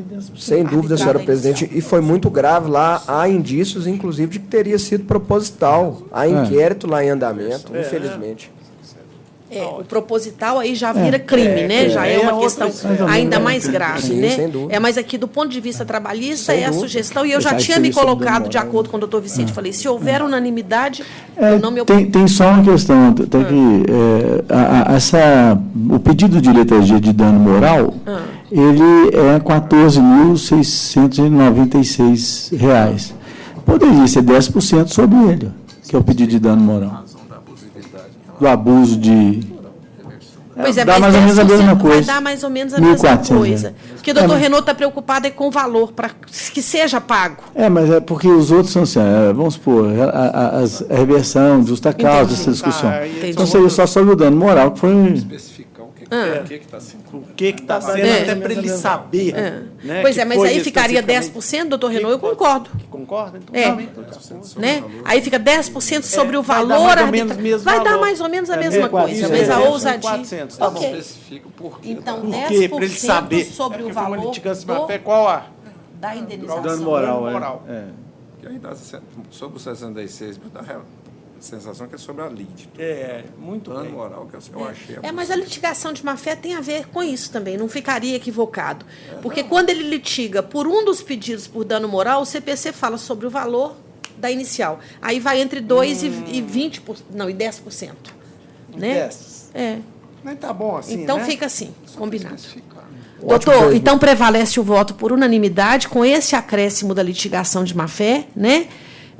Eu agradeço a presença do senhor, fui colega do doutor Vicente, formou junto comigo. O doutor Vicente é uma pessoa muito querida, muito afável, né? Muito. E desejo ao senhor e a toda a família, incluindo o doutor Vicente, um Feliz Natal e um ano novo próspero, com muitas realizações, muito sucesso para o senhor e para a família toda. Muito obrigado, senhora presidente. Em nome de Vossa Excelência, eu queria cumprimentar essa valorosa e renomada primeira turma por esse ano de 2019, um profícuo trabalho, um ano de dificuldade, mas todas superadas, e desejo aí ótimas festas e um excelente 2020 a todos. Muito obrigado. Isso mesmo. Muito obrigada ao senhor, doutora. Até logo. O próximo processo ainda da sala da doutora Cecília, o número 35 da pauta. Ele é neto. Não, ele não é neto, ele é 11.169/2019, procedência Vara de Teófilo Otônio. Inscrita a doutora Gabriela Oliveira Moura, pela reclamada. É o 35 da pauta. Ele deve ser sobrinho do Vicente, né? Não sei se pode ser filho dele. Ele não é neto do Raimundinho. Não? Não, ele é sobrinho do Raimundinho. Então ele é primo do Vicente. Então deve ser. Não é neto dele, é sobrinho dele. Não, é do Raimundinho, mas do Raimundo pai. O Vicente é filho do Raimundo pai, irmão do Raimundinho. Então pode ser. Ou sobrinho ou filho do Vicente. Tem razão. Ou sobrinho ou filho. Muito bem. Doutora Gabriela, só um minutinho, por favor. 35. Doutora Gabriela, uma das estagiárias mais inteligentes, precisas, que já passaram pelo meu gabinete. Todo mundo a confundia com o servidor e podia ser confundida, porque resolvia tudo. E está fazendo um trabalho brilhante também como advogada, né, doutora? Esse caso é um sumaríssimo Paloma versus SESI. Eu estou conhecendo do recurso ordinário da reclamante, preenchidos os pressupostos, e no mérito estou negando-lhe provimento, mantendo a sentença por seus próprios jurídicos fundamentos. Pergunta a doutora Gabriela se o voto atende, se aguardaria um primeiro voto divergente. Doutor Vicente, Estou de acordo. Doutor Renaud, prevalece o voto à unanimidade. Muito obrigada, viu, doutora? Até logo. Bom Natal, um ano novo maravilhoso para a senhora e para toda a família, inclusive para o Renatinho. O próximo processo é da sala do doutor Renaud, inscrição feita aqui também, número 27 da pauta, 10.723/2019, procedência 48ª Vara de Belo Horizonte. 27 da pauta, inscrito o doutor Vitor Silveira Stummer Schneider, pelo reclamante. Foi feita aqui, né? Pela Foi reclamada, feita aqui, perdão. isso. Inscrição, Doutor né? Renaud, isso, é o 27 da pauta.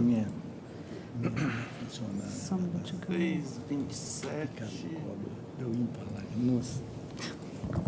É um Hopes, Andréia. É isso, Jacélio? O meu ainda não é. Perfil Andréa Lourenço Silva Machado, isso.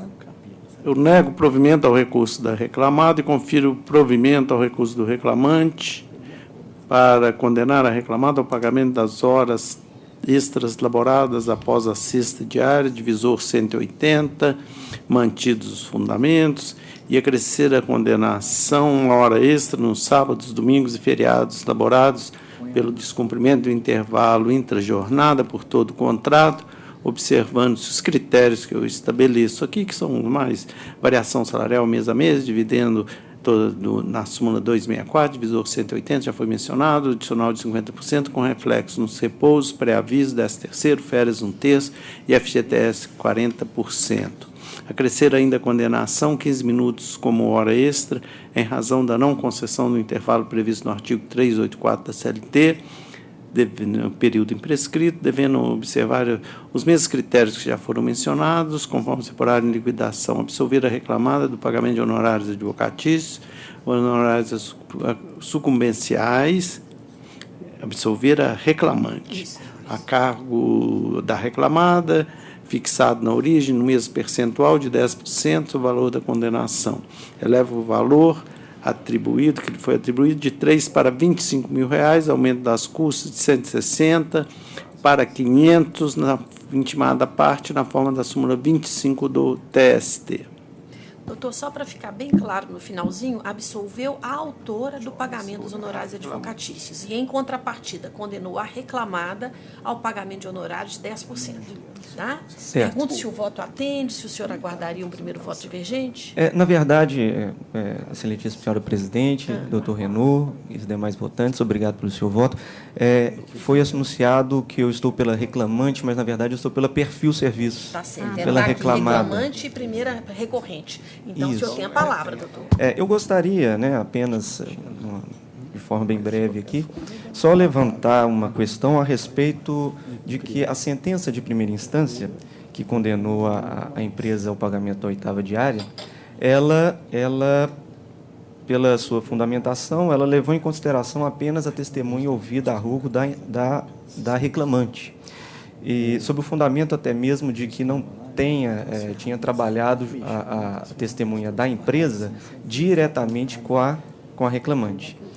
Muito embora isso seja verídico, mas a testemunha empresária ela trabalhou na mesma estação, muito embora no turno da tarde, se eu não me engano. E a dinâmica, por ser na mesma estação, inclusive os mesmos funcionários da estação estarem presentes, era a mesma. Eu gostaria apenas de levar em consideração a questão da prova dividida, uma vez que a testemunha da reclamada, ela falou questões totalmente opostas, Por exemplo, eu peço o VN aqui para poder redigir, para poder fazer a leitura do depoimento da senhora Anedina, que afirma que a questão de conferir gavetas, que era o tempo que a reclamante afirma que chegava 15 minutos antes, pela dinâmica ali dos bilheteiros, era, na verdade, uns 5 minutos que eles se guardavam para esse momento. E, muito embora ela tenha dito que não preenchia isso no controle de jornada, não era impedido pela empresa de fazê-lo. Assim, da mesma forma, a testemunha Anedina, testemunha empresária, afirma que o ponto ficava sobre a posse dos bilheteiros. Então, acaba descaracterizando o que a outra testemunha disse de que era assinado de uma vez só. Então, eu entendo, até mesmo por algumas outras decisões tomadas por esse egrégio tribunal, inclusive da 5ª turma, que fala a questão da prova dividida. Né? Se houver fatos divergentes sobre o mesmo assunto, o ônus da prova vai recair novamente sobre a empregada, que, no caso, não desincumbiu. Muito bem, então, esses são a minha pretensão de que seja avaliada essa questão e que o voto divergente seja neste sentido. Caso, porventura, seja mantida a decisão, que seja ao menos aplicado os termos final da súmula 85.4, com relação a apenas a aplicação do adicional sobre as horas que seriam compensadas. Muito obrigado, essa é a minha palavra. Esclarecido. Desembargador Emerson, como vota? Estou acompanhando o relator. Eu também, doutor Peço Vênia, acompanho o relator. Algum voto nosso pode até trazer essa questão de prova dividida, mas a gente não considera isso de prova dividida. Sempre os depoimentos têm valor. Né? Sempre tem valor. E aqui, no caso, o valor foi dado pelo magistrado de 1º grau. Né? Ele ouviu, ele teve esse contato pessoal e imediato com as testemunhas, e a gente costuma valorizar, a não ser quando essa percepção ela destoa completamente da percepção que nós próprios temos da prova. Eu falo que o processo em 2º grau ele não tem cara. E para a gente que foi juiz de 1º grau, a gente sabe da importância de olhar nos olhos do trabalhador, do reclamado e das próprias testemunhas. Às vezes, só a postura em audiência denuncia o objetivo de obter ou não vantagem indevida. Então, por isso, a gente prestigia tanto a valorização. E o desembargador Zé Eduardo falou uma vez, esse negócio de prova dividida é uma balela. Existe a prova e existe a valorização que dela faz o magistrado. Então, eu peço vênia, voto com o doutor Renaud, cujo voto prevalece a unanimidade. E, encerrado esse julgamento, desejo ao senhor e à sua família um Feliz Natal, um ano novo próspero, com saúde e paz de espírito, que é o que todos nós precisamos. Para os senhores também. Muito obrigado. Muito obrigado, doutor. Tchau, tchau. Bom dia. Agora, desembargador Emerson, ele tem uma consulta. Vamos priorizar o dele, que aí a última sessão a gente julga só nós, todos. Então, podemos ir na pauta do doutor Renaud toda de uma vez. Todos julgados à unanimidade, à exceção dos que serão a seguir destacados. Eu vejo uma anotação no 11. O 11 é uma ressalva de fundamentação de Vossa Excelência. Ressalva de fundamentação minha no 11. O 14 eu estou com